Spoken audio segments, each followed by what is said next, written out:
What's up, everyone? This is Xavier, your host, and welcome to the 210 Stockyard.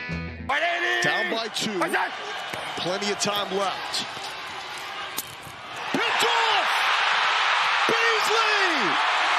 Doing it himself! Say hello to your new best friends! I had to start it off with that pick 6. Game 9 was wild. The Brahmas took care of business and as a result won their first home game. So just one more week till we find out if we're in the playoffs. Stay with me as I break down my Week 9 takeaways and look ahead to the Week 1 must-win matchup against the DC Defenders. Let's talk football.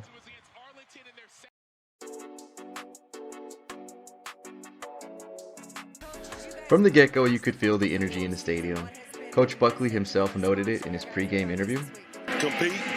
We're professionals. We got a job to do. And this energy that's in this building is awesome. They already booing us when we're coming out. So this is exciting.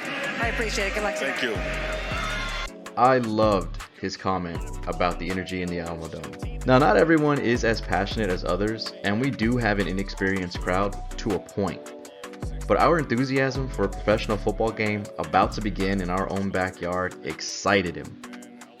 That's the energy we need this Saturday for a Week 10 matchup against the league's best team. Win, and we're potentially in. So I need everyone to pack the dome and bring the noise. DC needs to feel the full force of the Stampede. The noise level was definitely a factor in the game, and that wasn't even our best crowd. It was 13,000 plus. And honestly, not everyone was on their feet cheering either. But we still made 13,000 sound like 30,000. Now, can you imagine if we actually had 30,000 people in there sounding like a bunch of Dothraki screamers? Now, since we can't be on the field making plays, we can definitely be in the stands making noise to help out our guys on defense. Beating DC is no easy task. They've only lost once. But if the Orlando team that we just beat can do it, then the San Antonio Brahmas can definitely do it. I mean, hell, even Arlington almost did it. It took DC going into overtime to get the job done, and they were at home and in front of a sold-out crowd. Now, of course, the final domino that still needs to fall in order for San Antonio to make the playoffs is Arlington losing to Houston. But all we can control is showing up and showing out. So I say, let's show the XFL what a sleeping giant the San Antonio Brahmas can be. Here's my good and bad from Week 9. I definitely saw major improvements on the offense, and it looks like they're heading in the right direction. There are still things that need to be corrected or eliminated, but overall, I do like our chances. So let's talk about the bad first. Early challenges. God, I hate using a challenge in the first quarter, especially if it's within the first 2 minutes of the first quarter. Now, yes, I understand that a successful challenge would have negated that touchdown, but the play was too unclear to risk it. Now, I'm not the coach, but you do need to be more frugal with your only challenge. Odds are you're definitely going to need it towards the end of the game. And even the commentators had my back on this one. Now, Fitz, what's your take on using a challenge this early in a game? Well, you had players behind Hines Ward telling him don't challenge, because there was a lot of hand fighting. Offensive and defensive guys, but you know Hines Ward, he's an old receiver, and that wasn't a chicken wing from Jordan Thomas, tight end for Orlando.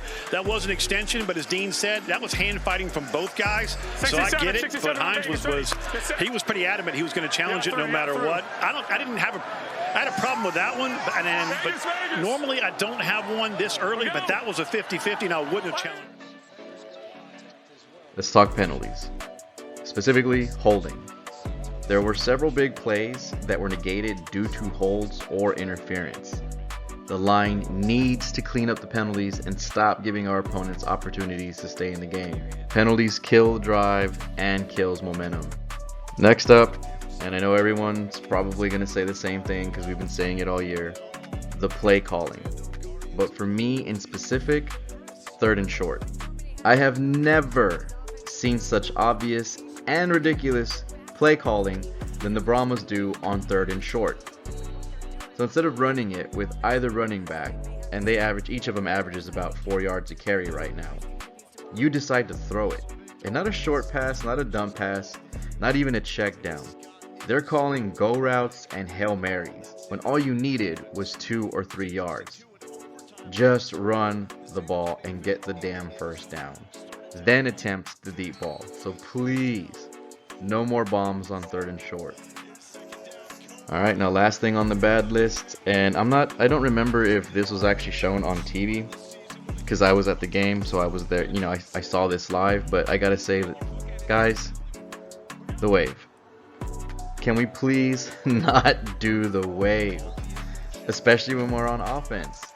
That's like the biggest jinx. It even bit DC in the ass. Their fans started a wave and boom, almost immediately the offense turned the ball over.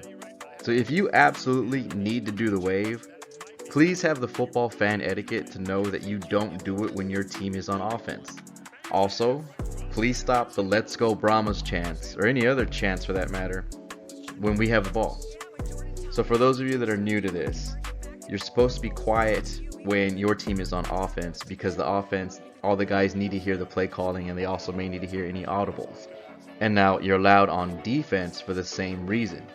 We don't want the opposing team to hear what their quarterback is calling or saying. So it's basic fan etiquette, guys. Don't worry, we'll get there. Alright, the good. Jack Ice Cream Cone had himself a game. 302 yards passing, 1 touchdown, no interceptions, and the O-line only allowed 1 sack. I definitely see the work that he's put in starting to pay off. He made better decisions under pressure, he was mobile when he needed to, and he was efficient. He wasn't exactly Lamar Jackson, but he was finally able to keep plays alive and gain ground with his feet. There was even a moment towards the end of the game where he showed leadership by corralling his O-line. They were kind of getting into a trash-talking skirmish, if you will. Cone saw that and recognized it as a potential threat and neutralized it. He actually forced his own O-line guys to back up and stop talking trash. I loved seeing his improvement. And that's what the team needs to see too. They need to see him confident and in control. And he was, and it was definitely a difference in his gameplay. Nick Hawley. Welcome to San Antonio, Nick Hawley. The former Houston Roughneck, in my opinion, was the X factor of the game. Now everyone stepped up, don't get me wrong. Everyone stepped up. But Nick Hawley, for being new to the team, had one hell of a performance. He had 4 receptions on 4 targets for a total of 105 receiving yards. He also, on defense, made a touchdown saving tackle on a fake punt that went for 69 yards. Now if Nick Hawley doesn't make that tackle, Orlando goes all the way for the touchdown and possibly wins the game. Now speaking of guys that stepped up, the running backs have definitely stepped up. We lost Kalen Ballage, our primary running back, a few weeks ago with a season-ending foot injury, but the ground game is still thriving. Jaquez Patrick in week 9 ran for 80 yards and 1 touchdown. He also had 5 receptions for 50 yards. And even the backup, Hillman, and now he only had 3 carries for 10 yards, but he also had 6 receptions for 47 yards. So he didn't have big stats or big numbers, but he definitely had big plays. And Hillman came through when called upon. So Hillman showed up when needed. Last, I'm going to come back to it, the noise. Our crowd brought the rowdy and the ruckus. It was actually visibly affecting Orlando's offense. You could see Quentin Dormady getting, frustrated with the crowd noise. He kept covering his the ear holes in his helmet. You could see him getting frustrated and yelling at the line because they couldn't hear the play calling either. And once again, even the commentators had something to say about it. Chris. Well, Quentin Dormady had a long conversation with his offensive line about the communication, particularly when they're backed up this deep. So it's extremely hard to hear. They're going to keep going with what they're doing. But Keith Wagner, offensive line coach, said they may have to stick or move to a silent count if the crowd noise continues to bother them. Crowd noise is definitely a factor in the Alamodome, which is why I'm asking everyone who sees this to show up Saturday, April 22nd at 2 p.m. Central and give it everything you got. Bring your friends, bring your neighbors, your aunties, your uncles, bring the church choir, I don't care. Hell, bring your favorite cashier at HEB. It doesn't matter. I want the dome packed and ready to cheer on the Brahmas to our first playoff berth. Now, looking ahead to to DC. DC is the best team by record, and on paper they're the best defense in the league, but San Antonio's right behind them as far as defensive numbers go. Our problem has always been that we didn't have a complementary offense, but that does seem to be changing, and at the right time. DC has been exposed once already, and Arlington almost had them too. They allowed Arlington to score 26 points on them and barely beat them by 2. They also allowed Orlando to score 37 points on them when they lost to them by 1.